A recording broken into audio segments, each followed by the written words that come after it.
Obrigada por querer ouvir-me e estarmos aqui para a união das almas na luz da consciência, num tempo tão difícil e tão perturbado e tão ignorante das grandes verdades eternas. É necessário que as pessoas saibam procurar essas verdades. É necessário que as pessoas saibam ir ao encontro de quem as pode orientar.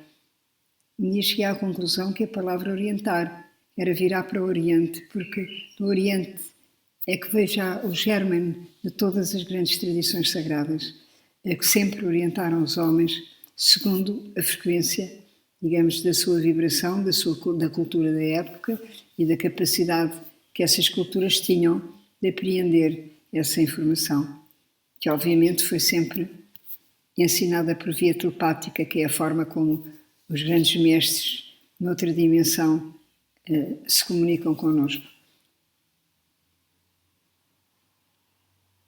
Vamos iniciar então esta conversa, que eu nem sei quanto tempo vai durar, de pequenos esclarecimentos que eu fui dizendo nas minhas aulas para facilitar o início da aula ou para despertar para algo mais imediato que a aula podia estar, à qual a aula podia estar relacionada. E achei que era interessante, porque são as últimas coisas que eu vou descobrindo e percebendo, e eu costumo dizer que é ligar pontas. Eu estou a ligar pontos de pontas soltas de relação com a vida. Todos nós temos valores, alguns melhores ou piores, falsos ou verdadeiros, que nós julgamos que são valores. E todos nós estamos religados a esses vagos valores que muitas vezes tomamos como corretos ou tomamos como ilusórios, depois de percebermos que não são corretos. Mas há uma coisa certa: vermos o mundo como um todo e termos a leitura da verdade eterna, das verdades eternas como as grandes leis que nos regem, que criam uma unidade, um todo, é muito difícil chegar lá, sobretudo em tempos de crise como estes, em que as pessoas vivem muito desorientadas, muito desunidas, muito inquietas e, sobretudo, o que eu disse há bocado, muito ignorantes dessas leis eternas. Portanto, neste sentido, vamos iniciar um diálogo que eu não sei quanto tempo vai durar, não está nada programado, é apenas um impulso de comunicação. Eu penso que a palavra, sei que a palavra, quando iluminada, quando portadora de luz e de verdade, ela pode ser poderosíssima. E eu sei que essa palavra, ela é passada, não porque ela existe em mim por vontade própria ou por conquista própria, mas porque ela me é comunicada também por inspiração, por intuição, por da maneira que vocês entenderem que essas coisas mágicas da vida, e elas existem, são comunicadas. E, portanto, vamos continuar. Eu há muitos anos que comunico e que falo nesta dimensão. E vamos continuar a comunicar-nos e a conversarmos, ver onde é que vamos parar, não é? Ver qual é o futuro que nos espera, e se esse futuro é luminoso, eu espero que sim, que seja cada vez mais para vocês e para mim e para o mundo e para este planeta que se encontra no limiar de um profundo sofrimento e de uma enorme tristeza existencial. Muito obrigada. E há uma coisa que eu vos quero falar ou ler, que é o texto que eu fiz sobre a entrada de Touro, do Urano em Touro, sobre o Urano agora, a entrada dele em Touro, não é? De maneira que, porque as pessoas têm falado dessa entrada em Touro e não dizem o mais essencial, que é exatamente a revolução venusiana que este Urano em Touro vai produzir, absolutamente necessária para um mundo não venusiano. E é disso que eu vos queria explicar, mas isso é um texto que eu fiz e que vou mandar até para o site, porque acho que é importante que as pessoas saibam o que é que significa o Urano entrar em Touro e não dizer tudo que é a natureza, é a natureza. Claro que vai a natureza ser mais respeitada, não é? Porque a natureza também tem a ver com Vênus e o Touro tem a ver com a Terra, não é? Portanto, vai ser. Agora, verdadeiramente a grande lição ou a grande esperança ou a grande expectativa, se quiser, de um Urano chegar em Touro é que o Urano é a liberdade e Touro está regido por Vênus. Portanto, o que ele vem ensinar é que não há liberdade sobre a Terra se não houver amor, ou seja, se as pessoas não se trabalharem no sentido de encontrar uma via fraterna e amorosa da humanidade se relacionar, não há futuro positivo para esta humanidade de modo algum. Portanto, este Urano em Touro vem trazer essa esperança que a humanidade vai reencontrar o caminho, digamos, das verdades universais, das verdades, no fundo, que se baseiam na lei do amor, que são verdades cristãs, não? Mas o cristianismo foi completamente traído pela Igreja Católica e, a partir daí, também as coisas, quando chegam ao limite, viram o seu contrário e, portanto, o mundo está como está porque houve realmente uma atração total da Igreja ao cristianismo. Quem diz isso é o Desvalcourt, da ciência que no século XVII era ciência esotérica e ciência exotérica, eram os dois ramos da ciência que se respeitavam e que eram complementares e que se ensinavam ambos nas universidades, e deixou de existir porque a ciência resolveu ser materialista e aderir aos filósofos materialistas. Portanto, essas duas situações fizeram que o Ocidente perdesse totalmente a noção de amor, a noção de amor como via de caminho, não é? A noção de amor como via de salvação, a noção de amor como via de paz interior, etc. Por aí fora. E, portanto, perdeu-se completamente a dimensão correta da vida. E estamos neste caos absoluto em que a pessoa mata o vizinho e acha normal e coisas assim. De maneira que é bom perceber isso e perceber que o Urano, ao entrar em Touro, vem trazer a esperança de que ele, sendo a liberdade, eu tenho Urano em Touro, desde que nasci, não é? Portanto, eu conheço muito bem o que é o Urano em Touro, ele vem trazer, e sou muito venusiana, graças a Deus, percebe? E, portanto, e agora tenho o Urano a duplicar em Touro, no meio do céu, portanto, cada vez mais ele me diz e ensina coisas corretas e coisas venusianas também, a maneira de como gerir corretas relações humanas. E eu penso que é nesse sentido que pode vir a haver uma grande revolução cultural que vai encaminhar a humanidade exatamente para uma nova era.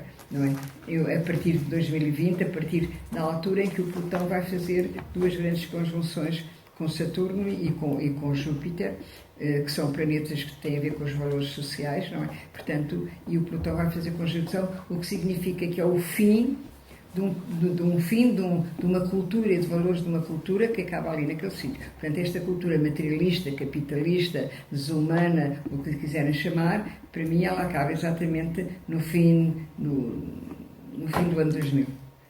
Quando exatamente começa então algo novo que vai definir-se com Plutão entrar em Aquário em 2024 e 2025. Então aí começa o germen, ou não, começa ou não, vai tudo para o ar, mas penso que não vai tudo para o ar. E já mesmo a própria Terra, eu acho, estou convencida que já há muito renascimento neste momento sobre a Terra para que ela vá para o ar.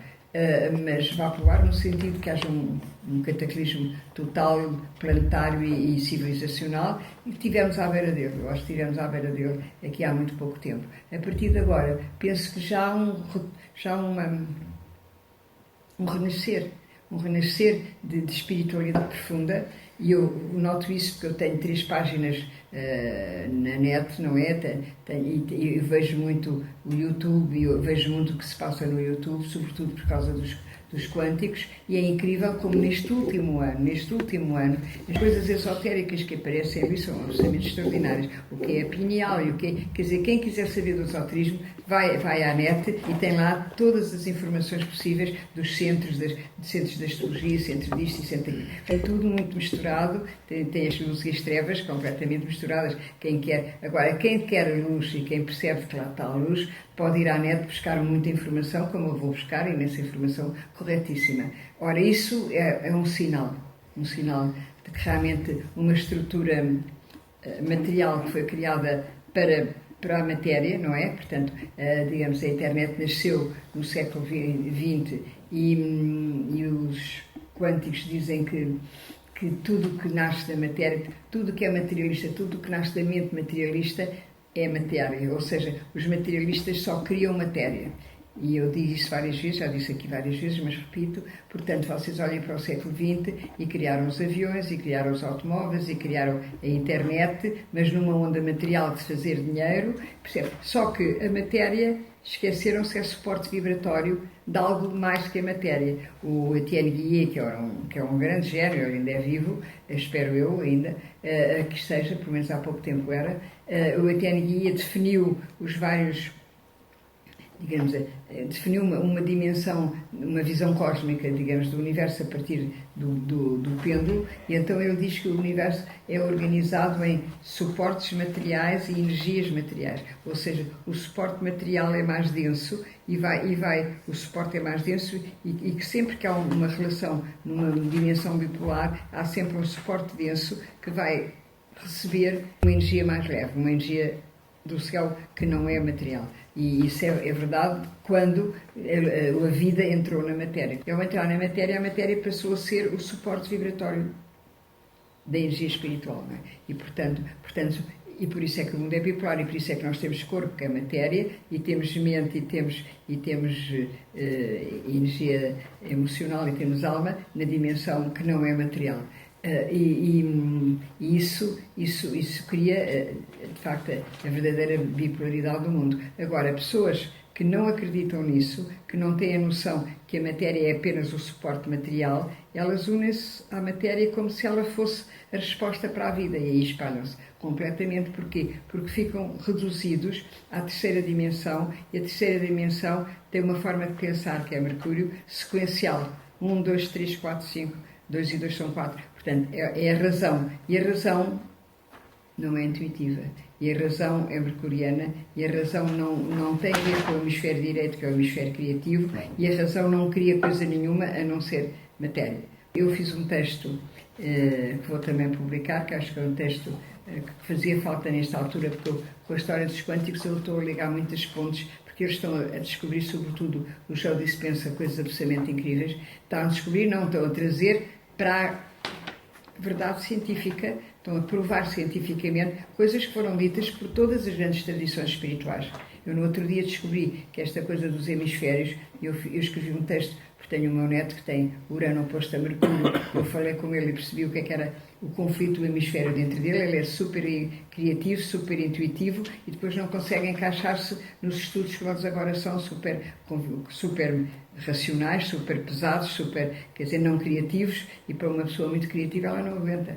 Como eu também tive grande dificuldade em aguentar estudar no liceu, também não sabia porquê, e quando comecei a estudar literatura e filosofia, adorei estudar. Porquê? Porque eram coisas que não me interessavam nada. As coisas empinadas daquela maneira mercuriana não me interessavam, não. Quer dizer, e acabava por não ter mais notas. Tinha amigas minhas que tinham boas notas, eu lá puxava por mim, estudava e acabava por ter notas razoáveis, mas detestava estudar. Eu disse ao meu pai no 5º ano: não quero estar mais. Ele disse: não, quando fores minha filha, estudas. Agora, se não queres estar lá nas freiras, vem para casa e podes estudar em casa. Eu fui estudar para casa e fiz o 7º ano em casa, e foi o que eu fiz de bom, porque aí comecei a estudar literatura e filosofia e adorei estudar. De repente, o problema estava nas freiras. O problema estava, pois, obviamente. Claro. Estava nas freiras, não o problema estava na forma quadrada como se ensina ao liceu. Se ensina as freiras tinham a Vênus estava presa e o Marte. Para pessoas que sejam mais uranianas, o ensino como ele é, então agora está cada vez pior. Impingem às crianças pequeninas de decorarem coisas. É horrível. O ensino agora está uma coisa medonha. Porque exatamente há idades para tudo. E as crianças, isso diz como é que se chama, diz o Steiner, as crianças até aos 7 anos de idade e até estão a formar-se, ainda não estão com a mente racional completamente estruturada. Portanto, obrigar uma criança a estudar coisas racionais é uma violentação completa, trazê-la para uma realidade onde ela ainda não está. Ela ainda tem tacaragós, pôr um rapazinho de 6 anos cortadinho com o cabelo ao homem, com calcinhas ao homem, é uma coisa horrorosa. É querer fazer dele uma coisa que ele não é. Ele ainda é um bebê que ainda vem meio cá, meio lá, que ainda cá, meio cá. Claro que depois todas as pessoas ficam desequilibradíssimas, são os paizinhos a quererem que eles sejam o que eles ainda não são ou não podem ser. Os pais também não são ainda tão equilibrados quanto isso. Os pais adoram vir o menino já homenzinho, não é? Bom, mas isto é outro filme. Agora, era para dizer que a propósito disto, que eu falei sobre o touro, sobre a energia taurina e sobre realmente o que pode vir a acontecer com o Urano em touro, que é exatamente um renascer de uma nova espiritualidade baseada na energia das corretas relações humanas. Ou seja, quem é que fala das corretas relações humanas? O mestre Schwalkow. Quem é que fala do cristianismo? O mestre Schwalkow. Quem fala no sentido da maneira correta de falar de cristianismo? Para mim, o Cristo, por um lado, mas os evangelhos e tudo isso foi muito deformado pela Igreja, há muita coisa deformada pela Igreja, que não foi exatamente assim, percebe? E portanto, para mim, a pessoa que melhor me ensinou o que era o cristianismo foi, de facto, o mestre Schwalkow, que é fantástico como é que um tibetano, super tibetano, daquela altura, foi uma pessoa tão espiritualmente iluminada da forma como ele ensina realmente as verdades cristãs. E ele diz isso, ele diz que o Cristo, ele quando ensina, diz que o Cristo, que não é o Jesus, que o Cristo é uma entidade, uma alta entidade planetária, ligada à hierarquia, que é a pedra angular da hierarquia, e que esse Cristo é o instrutor dos anjos e dos homens. E esse Cristo é que baixou, de facto, no batismo de Jesus, para o acompanhar e dar-lhe força, e dar-lhe inspiração, e dar-lhe poder, para que ele conseguisse levar o projeto da crucificação até ao fim, que é um projeto que eu considero fantástico, para já é o único, porque muita gente foi crucificada, mas voluntariamente crucificado para testemunhar que a morte não existe e que o amor é verdade.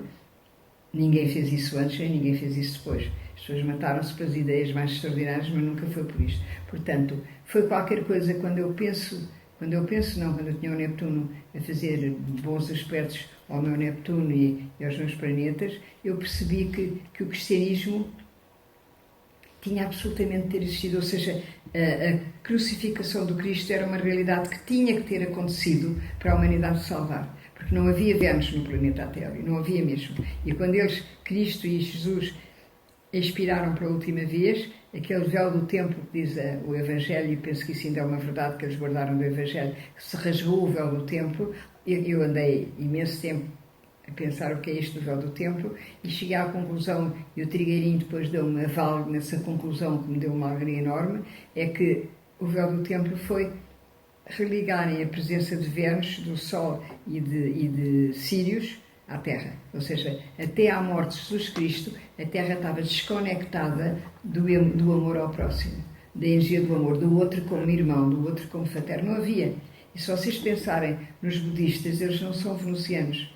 Eles não têm relações de igual para igual. Eles vivem num mundo de meditação, num mundo de trabalho interior para denunciar ou para anular a sua sexualidade. Portanto, eles tornam-se quase assim umas crianças grandes, muito simpáticas e muito doces e muito espirituais, mas não entraram no mundo da matéria, não entraram na conquista da sexualidade e da liberdade sexual. A Vênus com o Marte é que vai trabalhando a Vênus e o Marte, até que o Marte cada vez tem menos energia, a Vênus cada vez mais. É uma altura que a Vênus já não precisa do Marte para nada. E é nessa relação Vênus-Marte que se vai chegar exatamente à consciência do que é o amor, para lá do desejo, e à consciência do que é a sacralidade de Vênus, quando realmente se identifica amorosamente com a alma de cada um, porque cada um tem uma alma que tem exatamente o mesmo projeto cósmico nesta encarnação.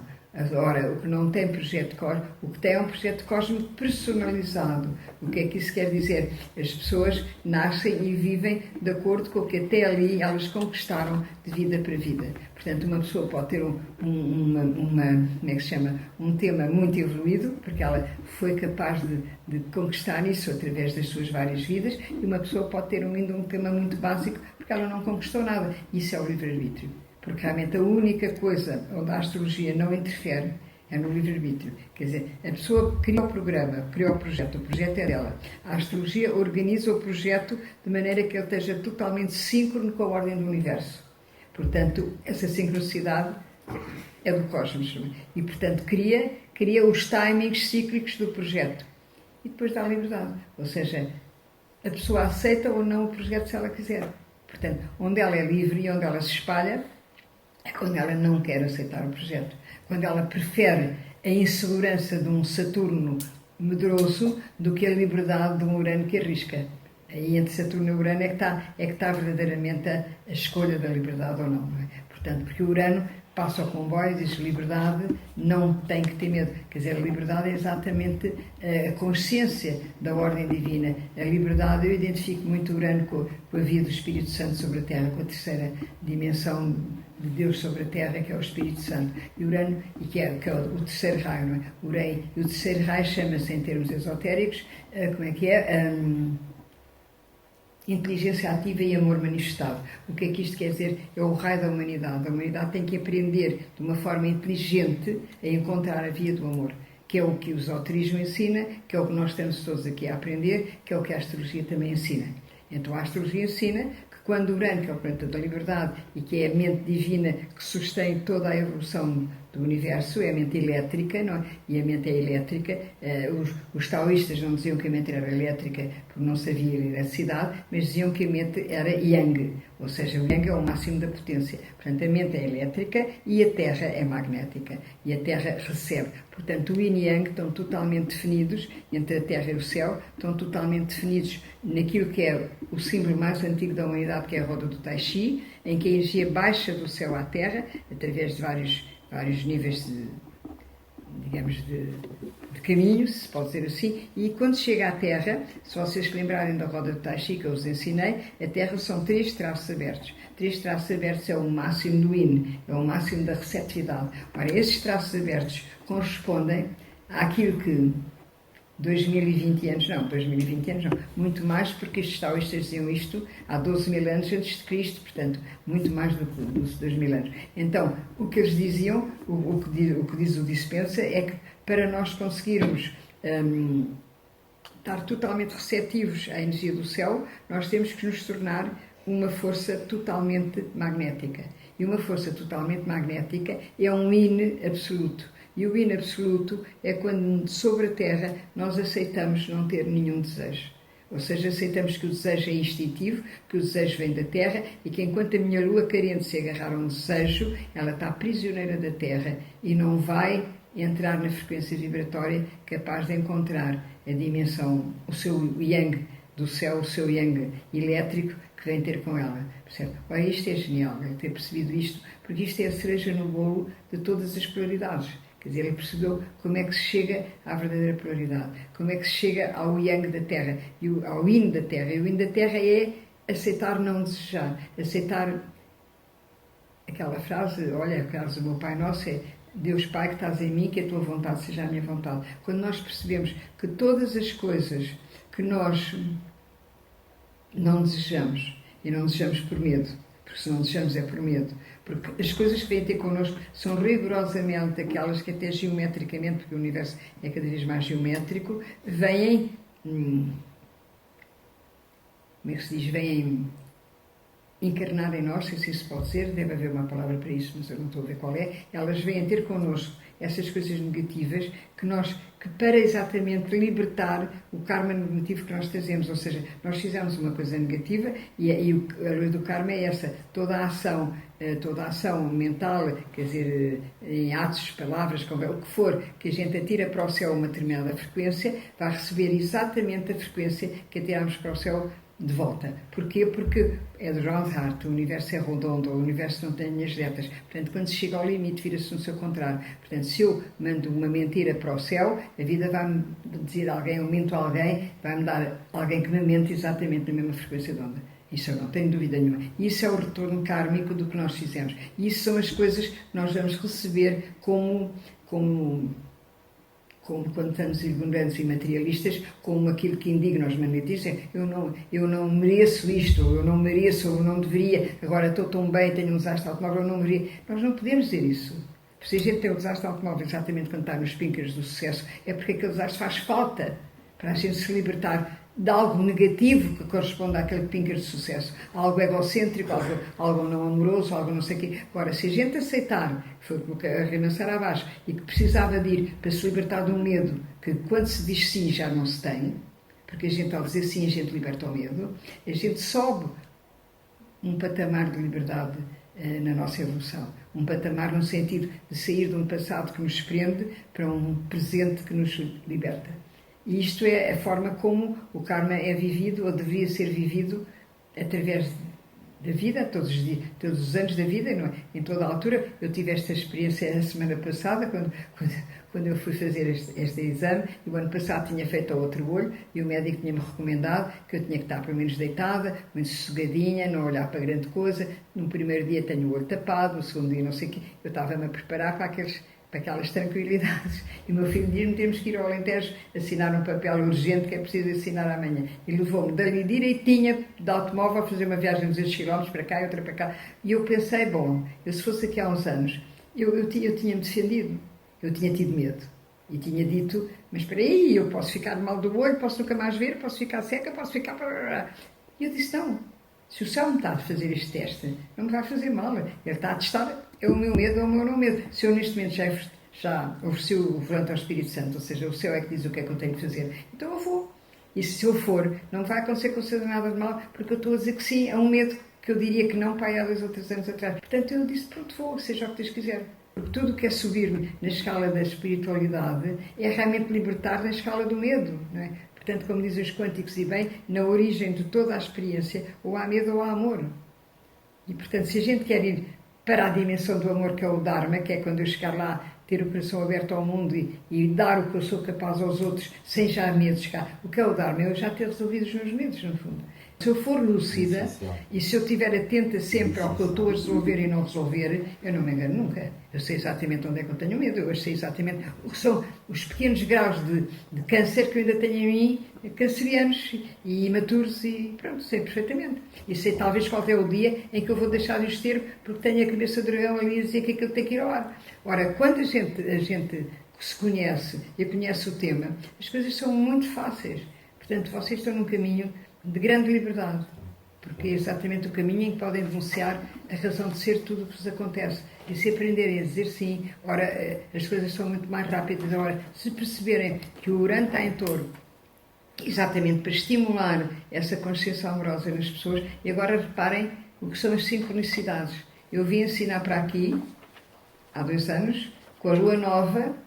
Pela primeira vez que eu vi uma lua nova com Vênus entre o Sol e a Lua. Ou seja, ensinou-se num sítio público, cultural, de uma cultura que no Vênus não tem nada. Pela primeira vez a pessoa que veio intervir nesse plano cultural com um ensinamento que é exatamente o contrário de toda essa cultura, foi exatamente quando a Vênus, pela primeira vez, a dizerem assim: tens de ser tu a trazer a Vênus para esta cultura, tens de ser tu a trazer a Vênus para este touro que tu já tens na casa 10, eu já nasci com o touro em 10, não é? Com a Vênus em 10, mas agora, como a Vênus ia passar para a 8ª seguinte deste touro, ainda me deram mais possibilidade de eu poder trazer a Vênus para aqui, não é? Portanto, estou a trazer a Vênus. E agora a ensinar que o touro é sobretudo energia balança, é sobretudo aprender a energia balança, porque é o que falta à humanidade. Continuo a ensinar a Vênus.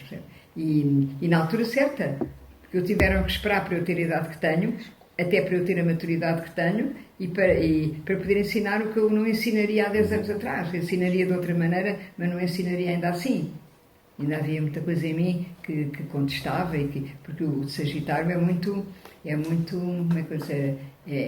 fiel à verdade, mas tem ali um Plutão que ele não percebe que tem, porque uma das coisas do Sagitário, e todos os Sagitários têm, é quando sentem que alguma coisa não é verdadeiro, se as pessoas mentem, indignarem-se, eles indignam-se com a mentira.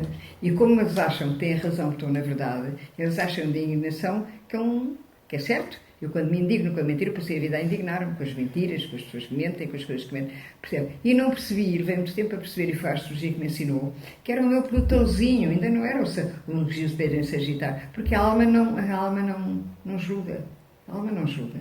A alma tem compaixão. A alma sente a dor da ignorância do outro, mas não o culpabiliza, porque o outro não é culpado, o outro está prisioneiro de energias inconscientes que ele criou para si, mas que ele não sabe quais são.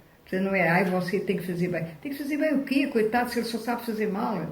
E ele sofre horrores. Ele já é vítima do mal que faz, uma pessoa que faz mal. Está no inferno de si próprio. Está no inferno do seu próprio corpo, que é o corpo que mantém exatamente as memórias todas negras do passado. Ele é prisioneiro dele. O que é uma coisa terrível se a gente pensar assim. Portanto, a gente tem que ter dó dessas pessoas. E nunca a deve fazer. Não, ela vai fazer quando o céu permitir que ele faça. Porque até lá vai ter que pagar o preço das coisas que fez. E o preço é dizer sim às experiências negativas que vêm ter com ele. Mas que preço é que eu pago? Não se preocupe, porque a vida traz-lhe o preço. O preço é o que lhe vai acontecer amanhã e depois. É o preço. Eu estou a ter o preço das coisas que fiz, percebe? E assim, se nós vivermos assim e percebermos a conquista que vem do outro lado quando a gente vive assim, a gente nunca mais quer viver de outra maneira. Deus me livre voltar atrás para ser como era. Eu às vezes fico muito infeliz para ter a idade que tenho, mas dizem-me que queres ser mais jovenzinha e ser como eras. Deus me livre. Eu não retiro um dia nem um minuto da minha vida. Porquê? Porque eu hoje sei um bocadinho mais que ontem e agora vou retirar. Ou tiras? Não tiras nada. Percebe? Portanto, isto para dizer isso, para dizer que quando a gente percebe o que são os verdadeiros ritmos da evolução e o que é a ordem do universo. Também é preciso refletir quando alguma coisa, na minha opinião, também acho que é preciso refletir quando alguma coisa menos boa acontece, o que é que nos levou a isso, não é? Pois, exatamente, porque a gente percebe onde é que está o medo, onde é que está a imaturidade. Eu escrevi um texto que eu agora gosto, estou a escrever textos que eu digo que são incríveis, porque nunca vi ninguém escrever isto, e eu percebi para esta idade, só que nesta idade é com o Urano em cima do Urano, eu estou a escrever isto. Escrevi sobre a Lua e sobre Câncer, já agora vou-vos dizer, porque eu agora vou passar a dizer isto muitas vezes, vocês têm que ouvir isto, têm que me aturar a ouvir dizer isto muitas vezes. Não aturo porque as vossas almas sabem que eu estou a falar certo. Bom, e por isso é que estou aqui. Mas outras que não percebessem o que eu dizia, era aturarem o que eu estou a dizer, obviamente. E por isso é que se vão embora, não é? Bom, mas eu também acho natural que se vão embora, porque acho que pessoas que não conseguem apanhar esta onda no sentido de sentir essa verdade em vocês e sentem-na porque a vossa alma já está em relação, já está em sintonia com o que eu estou a dizer, obviamente que essas pessoas devem pensar, bom, isto é muito interessante, mas eu cá na minha, que ainda a acreditar no Saturno e nas defesazinhas de Saturno, é que eu me sentir bem instalado. E enquanto estiver bem instalado no Saturno, a pessoa não sai do seu passado, não sai da estrutura, digamos, materialista onde se meteu e, sobretudo, não cria nada para o futuro. Estamos a chegar ao fim desta conversa. Agradeço-vos muito terem-me ouvido. Espero que vos tenha aproveitado, entre aspas, para pensarem um bocadinho no que eu expliquei, que não é by the book, é uma vida inteira a tentar viver de acordo com aquilo que realmente os books todos, mais a inspiração do céu, me têm ensinado. E é fundamental começar a acreditar nesta via de conhecimento, neste caminho de leis eternas que sempre existiram e que os homens cada vez mais desconhecem e cada vez mais. Para mim é sempre uma grande oportunidade de sentir que posso acrescentar alguma coisa àquilo que os outros precisam de saber para se porem em causa e para viverem melhor as suas vidas. Vamos continuar talvez a fazer mais algumas destas sessões de conversas e de comunicação e de abertura de alma, posso dizer dessa maneira, abertura de alma para as tais verdades eternas, não é? Que no fundo acabam por ser simples, porque se nós percebemos que estamos num mundo dividido e que o que divide mais é a separação e tudo o que fazemos para separar, a competição é uma separação, os grupos uns contra os outros é uma separação, o egocentrismo, o egonacionalismo, o egocapitalismo, tudo isso são egos a criar separação e a criar divisão e a criar ausência de partilha entre a humanidade e entre a possibilidade dos homens ajudarem os outros, como Cristo chamava seus irmãos, a melhorarem ou a acabarem com a dor no mundo, não é? Essa dor de uma tão grande injustiça social. Penso que as coisas estão a mudar, acredito que elas podem mudar, acredito que estamos numa crise de profunda mudança e as coisas quando chegam ao limite do equívoco, ao limite da ignorância, ao limite do absurdo, ao limite do mal, ao limite do não acreditar nas leis eternas, é a altura de alguma coisa acontecer que leve as pessoas a poder acreditar, a perceber que as coisas, como diziam os chineses, quando chegam ao limite viram no seu contrário. Não é? E já estamos um pouco a viver nesse contrário.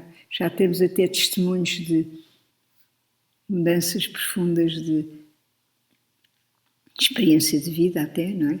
Mas essa experiência de vida não pode acontecer se não houver uma infraestrutura de referência oculta, esotérica. Esotérica quer dizer escondido, oculto, desconhecido, um conjunto de referências universais que podemos identificar com a quinta dimensão, por exemplo, não é? Nós estamos na terceira, que ainda é um mundo de bipolaridade, e dualidade e divisão, mas podemos identificar-nos com dimensões como a quinta, com a oitava dimensão, dimensões onde já estão mestres ascensionados, onde já não há dualidade, onde as pessoas vivem numa paz profunda as leis e as verdades e a partilha das verdades deste universo.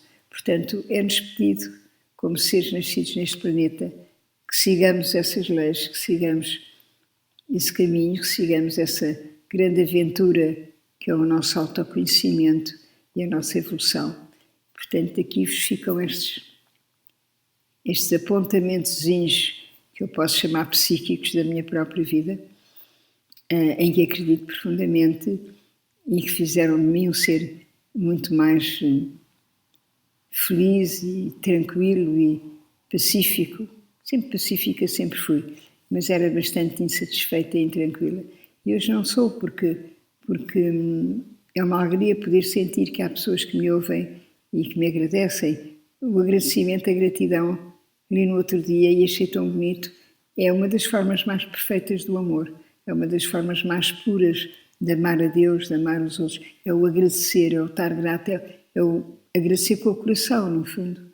Portanto, quanto mais a gente unir o coração à mente, quanto mais unirmos a mente ao coração, mais somos coerentes, como dizem os quânticos, e essa coerência faz-nos estar alinhados com a ordem do universo, e alinhados com o futuro do universo, e alinhados com a claridade de um tempo melhor, como eu costumo chamar, digamos, uma esperança de otimismo no mundo que virá quando esta cultura e esta ausência de consciência e esta ignorância psíquica e planetária e cultural se vá diluindo para dar lugar a seres mais evoluídos, a seres mais que se trabalham mais, a seres mais lúcidos, a seres mais conscientes, que estamos realmente nesta cristificação, como chama o Trigueirinho, diz que nós não temos que referenciar o Cristo, temos que ser Cristos na nossa própria cruz. E a nossa própria cruz são os dois eixos do nosso sistema astrológico.